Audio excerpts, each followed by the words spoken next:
All right, now here's an example of an amount, and we owe this payee an outstanding amount of $1.70.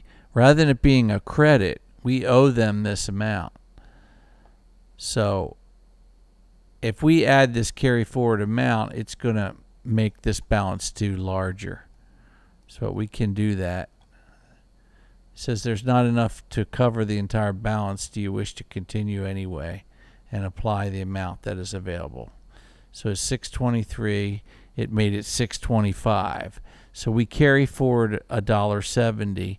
That way it totals it up, zeroes out what we owe them, and we can go ahead and write a check for $10,625.14 by clicking this amount here. Let's do that. And now we're paid up and we have a balance of zero, and it closes the statement up. And that's how you do that. Again, you could undo this by overriding it and clearing it. It'll just take that $1.70 out, but then you have a $1.70 credit. So in this situation, we're best to apply it. That way everything zeroes out. All right. Again, that's carry forward outstanding amount.